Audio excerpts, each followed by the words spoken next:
Bismillahirrahmanirrahim. Assalamualaikum warahmatullahi wabarakatuh. Selamat pagi, siang, sore bagi rekan-rekan semua, terlebih khusus dosen pengampu mata kuliah unit proses, Pak Robi. Mohon izin Pak, kami dari kelompok satu ingin mempresentasikan dua tema judul yang akan kami presentasikan, yaitu pertama terkait insenerasi dan kedua terkait sanitasi makanan. Namun sebelum masuk ke materi presentasi, kami dari kelompok satu terdiri dari ada Nanda Wahyu Ikawati, Faliha Rokmawati Jasmine, Fadlur Rahman saya sendiri, Meliawati, Ihwan M, Muhammad Idris, dan Suhada Arif. Mungkin kita langsung saja, Bapak Ibu dan rekan-rekan sekalian, untuk pembahasan ke materi yang pertama, yaitu terkait insenerasi sampah.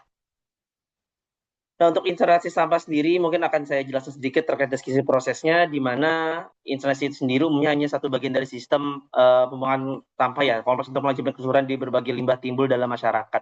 Jadi ini adalah salah satu metode terkait penanganan sampah. Nah, insinerator ini biasanya dirancang secara umum kisaran suhu 850 sampai 1400 derajat Celcius dengan bahan bakar bisa berupa gas maupun yang lainnya seperti itu. Berikut adalah flow proses dari insenerator. Oke, di insenerator sendiri apa saja sih reaksi yang terjadi? Nah, tadi sudah sampaikan, mungkin yang akan terjadi yaitu terkait proses melibatkan reaksi oksidasi, reduksi, dan dekomposisi termal. Namun lebih detailnya yaitu nanti ada 6 proses reaksi yang terjadi, yaitu reaksi oksidasi atau pembakaran, reaksi dekomposisi termal, reaksi pembentukan karbon monoksida, reaksi pembentukan nitrogen oksida, reaksi pembentukan gas asam, dan reaksi pembentukan abu. Nah, untuk lebih detailnya akan dibantu dijelaskan oleh Mas Idris. Silakan Mas Idris. Baik Mas, terima kasih. Kali ini saya akan menjelaskan sedikit penjabaran dari reaksi-reaksi yang sudah dijelaskan tadi ya. Yang pertama ada reaksi oksidasi, di mana reaksi ini dalam insenerasi terdapat beberapa bahan organik yang bereaksi dengan oksigen, kemudian menghasilkan CO2 dan air serta panas. Nah, di reaksi oksidasi ini membutuhkan senyawa oksigen untuk terjadinya proses pembakaran. Kemudian yang kedua adanya reaksi dekomposisi termal atau pirolisis awal. Ini terjadi sebelum pembakaran sempurna, biasanya pada suhu sekitar 200 sampai 600 derajat Celcius, di mana saat oksigen masih terbatas, sampah organik terurai menjadi gas, cairan, dan arang. Nah, berikut contoh reaksinya. Bahan organik padat itu membutuhkan termal untuk menjadikan bahan organik itu terurai menjadi gas dan arang. Dan yang ketiga adanya reaksi pembentukan karbon monoksida. Jika oksigen tidak cukup, karbon tidak terbakar sempurna, maka timbullah karbon senyawa CO atau karbon monoksida. Next.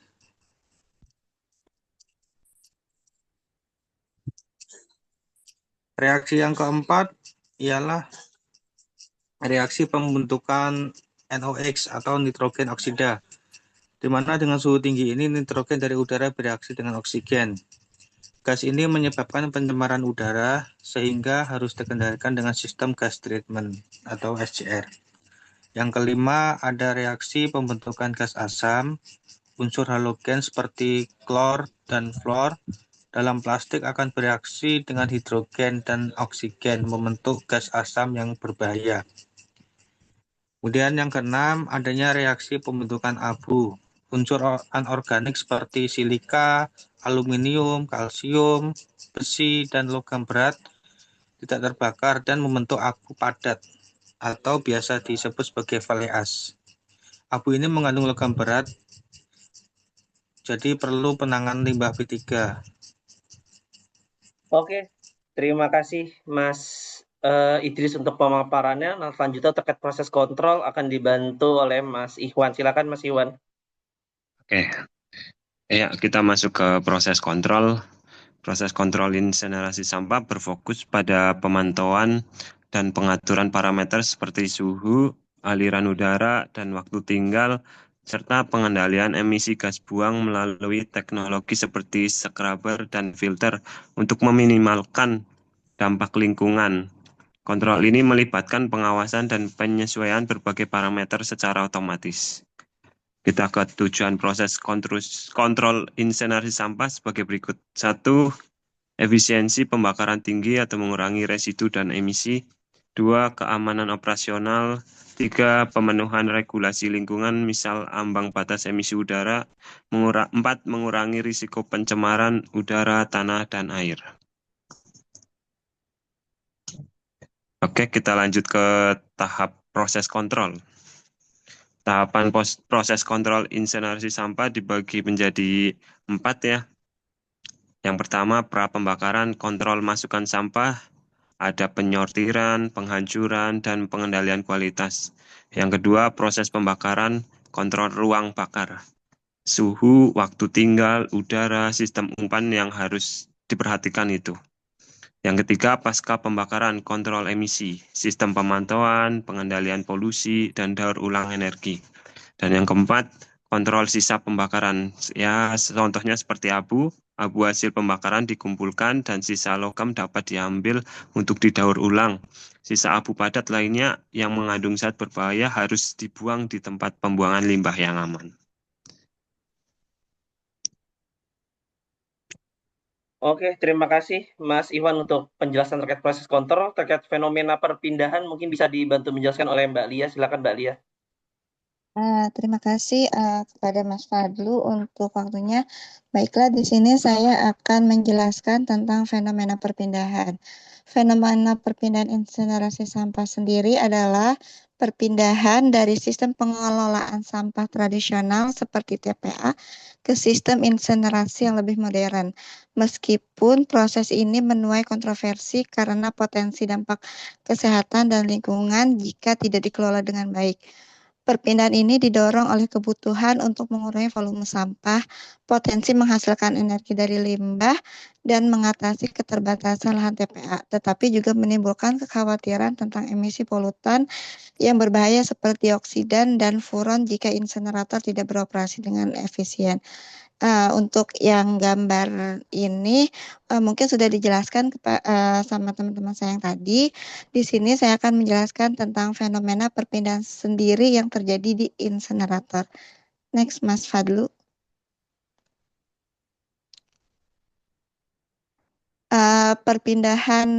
Fenomena perpindahan di insinerasi yang pertama yaitu perpindahan panas. Perpindahan panas ini ada 3. Yang pertama konduksi, yaitu panas merambat melalui dinding tungku pembakaran antar partikel sampah padat antar partikel sampah padat. Yang kedua konveksi, udara panas yang berputar di dalam ruang bakar membawa energi panas ke seluruh bagian sampah. Yang ketiga, radiasi panas dari api berpindah langsung ke permukaan sampah tanpa perantara. Next.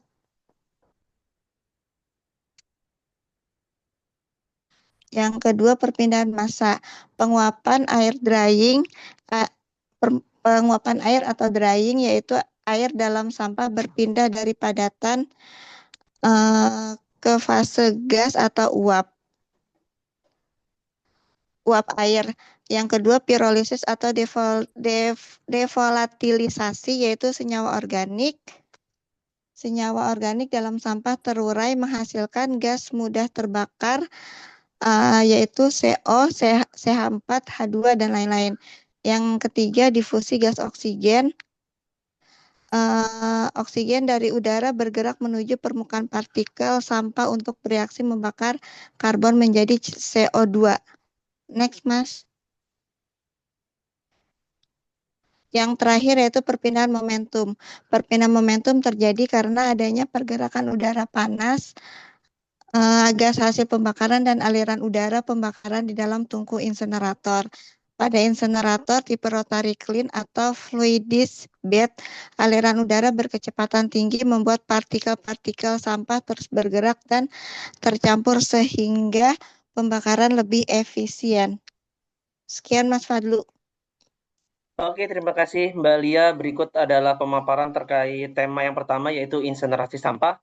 Mungkin untuk peserta satu kita lanjutkan untuk tema yang kedua yaitu terkait sanitasi makan dan minuman. Mungkin yang pertama akan dijelaskan oleh Mbak Faliha. Silakan.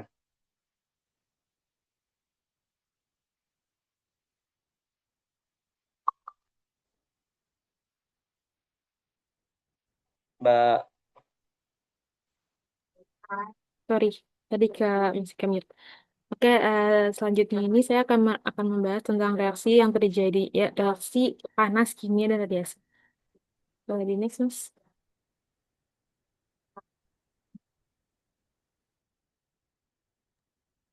Nah, yang pertama reaksi panas atau thermal. Apa yang terjadi dalam reaksi ini, yaitu protein dalam sel mikroba memiliki struktur yang rumit untuk menentukan fungsinya. Panas ini bisa memutuskan ikatan hidrogen dan interaksi hidrofobik yang menjaga struktur ini. Contoh reaksi itu seperti protein, ditambah panas, dia akan menjadi protein yang menjadi acak-acak. Nah, contohnya ini seperti kita memasak telur, telur yang bening dan cair itu bisa merubah menjadi padat dan putih karena proteinnya itu terdenaturasi dan menggumpal. Boleh di next.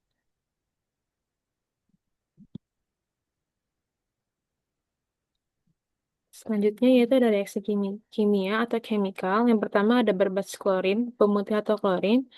Mekanisme utamanya itu yaitu oksidasi. Reaksi yang terjadi senyawa klorin adalah oksidator kuat. Mereka merusak komponen sel vital dengan merampas elektron. Ada mengoksidasi enzim, merusak dinding sel, dan merusak material genetik. Lalu ada berbasis iodin atau yodium. Mekanisme utama oksidasi dan penetrasi reaksi yang terjadi mirip klorin. Tetapi iodin juga mampu menembus dinding sel. Mengoksidasi gugus min SH pada enzim, berikatan dengan asam amino dalam protein mengubah struktur dan fungsinya. Jadi next.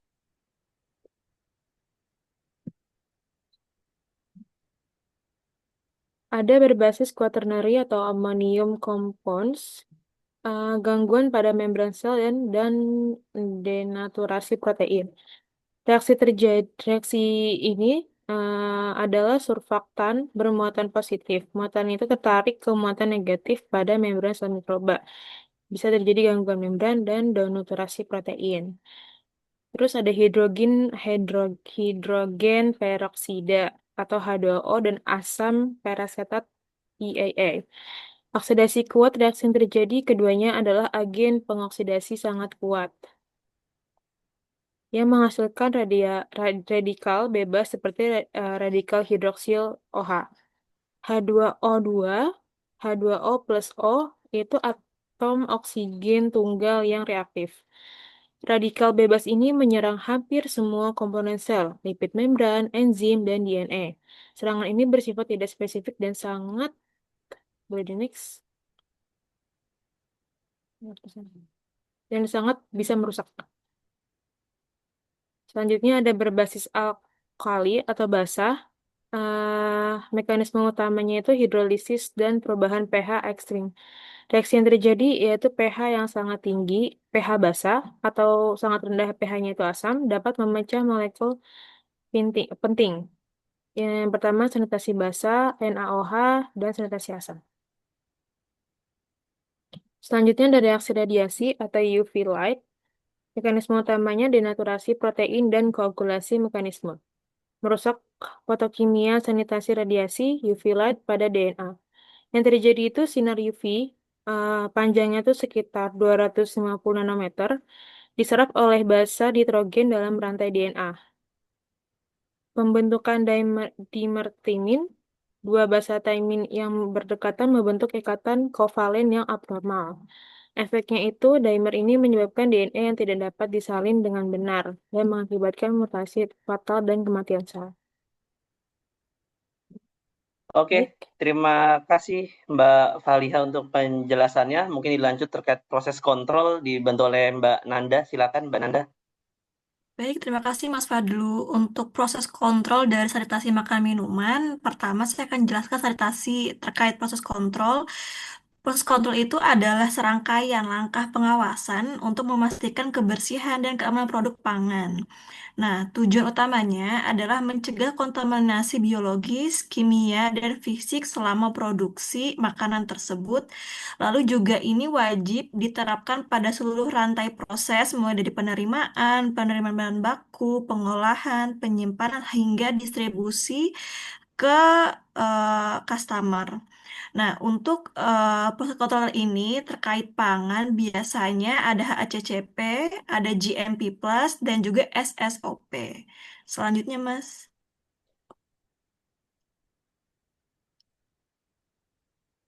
Nah, ini adalah tahapan-tahapannya. Pertama, ketika penerimaan bahan baku, kita wajib untuk menginspeksi secara visual, lalu juga ada uji mutu terkait quality dari bahan baku yang akan dipilih, lalu juga pengecekan suhu, lalu pembelian transportasinya juga.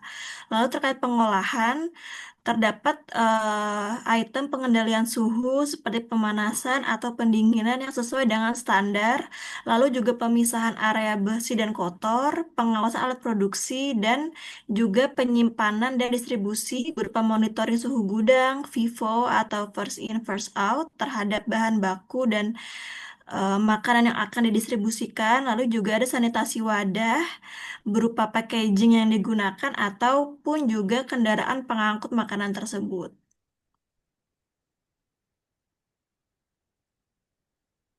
Selanjutnya,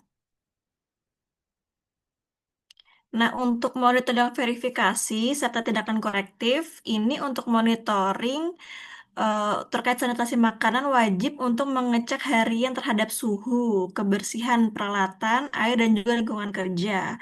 Lalu bentuk verifikasinya bisa berupa audit internal, uji mikrobiologi secara periodik terhadap produk pangan tersebut, lalu juga ada validasi efektivitas pembersihan. Nah, pembersihan ini bisa saja contohnya pembersihan dapur atau tempat produksi makanan tersebut. Lalu tindakan korektif dilakukan bila ditemukan penyimpangan atau NC, misalnya suhu tidak sesuai atau produk bisa saja diisolasi karena tidak kesesuaian tersebut. Lalu setiap monitoring, verifikasi, dan tindakan korektif wajib untuk terdokumentasikan sebagai bukti penerapan kontrol sanitasi telah dilakukan suatu perusahaan tersebut. Selanjutnya. Oke, terima kasih Mbak Nanda untuk penjelasan terkait proses kontrol. Mungkin yang terakhir terkait fenomena perpindahan bisa dibantu Mas Arief dijelaskan. Silakan Mas Arief. Terima kasih Mas Fadlu untuk fenomena perpindahan fenomena perpindahan sendiri. Ada perpindahan makanan dan minuman. Yang pertama, perpindahan makanan berupa kontaminasi silang antara patogen satu dengan patogen yang lainnya melalui perantara makanan seperti tempat makan, sendok, tangan, dan tempat makan yang tidak higienis. Yang kedua, penanganan makanan yang tidak higienis dapat menyebabkan perpindahan patogen satu dengan yang lainnya. Proses penyimpanan makanan yang tidak tepat, suhu penyimpanan makanan menyebabkan patogen berkembang biak. Selanjutnya, proses pengelolaan makanan yang tidak memadai dapat membiarkan patogen tetap hidup. Yang kelima, kontak langsung maupun tidak langsung dengan hewan. Yang keenam, lingkungan dapat memberikan kontaminasi patogen dan zat kimia. Next. Selanjutnya, perpindahan minuman. Proses perpindahan minuman ini terjadi karena proses pengangkutan minuman dari tempat produksi ke tempat penyimpanan atau konsumsi. Yang kedua, perpindahan suhu dapat terjadi ketika tempat penyimpanan tidak sesuai, menjadikan suhu dapat berpindah baik panas maupun dingin. Yang ketiga, perpindahan rasa dari minuman satu dengan minuman yang lainnya seperti menggunakan tempat minuman yang sama untuk minuman yang berbeda. Next, sepertinya sudah selesai. Terima kasih banyak untuk pertanyaannya. Silahkan. Oke, terima kasih Mas Arief untuk pemaparannya dan rekan-rekan semua untuk terkait sanitasi makanan dan minuman. Nah, sebelum kita tutup, mungkin dari teman-teman ada yang ingin bertanya atau mengkonfirmasi, dipersilakan. Mas Fadlu, saya mau bertanya. Silakan Mbak Faliha. Ya, terkait bagian yang Mbak Nanda, terkait isu MBG, itu bagaimana ya untuk kita memastikan makanan MBG itu aman untuk dikonsumsi? Mas? Oke, izin menjawab ya Mbak ya, karena ini kan MBG lagi sedang sensitifnya ya untuk dibahas eh, dan lagi hangat-hangatnya nih saat ini. Nah, mungkin ada nih beberapa cara pemerintah untuk dapat memastikan makanan dalam program makan bergizi gratis atau MBG aman dari segi sanitasi ya. Pertama, pemerintah harus membuat standarisasi atau sertifikasi hygiene sanitasi, yang mana ini juga berkaitan dengan kebersihan atau standarisasi terkait pengolahan, peralatan, tenaga kerja sesuai dengan Permenkes tentang hygiene sanitasi makanan.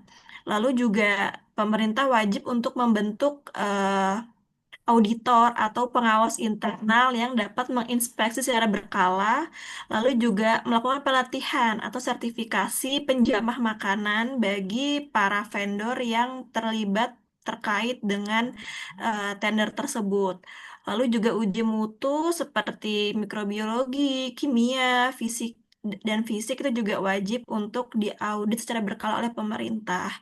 Pun juga ketika ada temuan seperti kemarin ya yang banyak keracunan itu, nah itu harus dilaporkan dan tersistem. Ada tindakan korektif, lalu juga ada audit khusus dan juga pelaporan tanggap darurat terkait masalah yang muncul dan juga wajib terdokumentasi agar masalah tersebut tidak muncul di kemudian hari.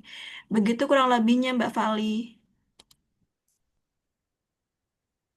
Oke, terima kasih Mbak Faliha atas pertanyaan yang sangat menarik terkait MBG.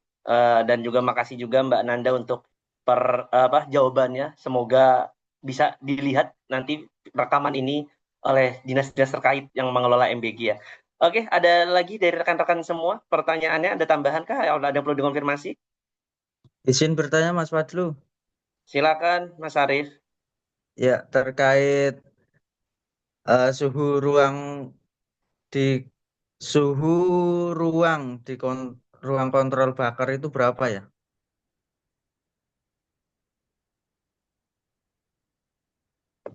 Di proses insenerasi ya Mas Arief ya? Iya,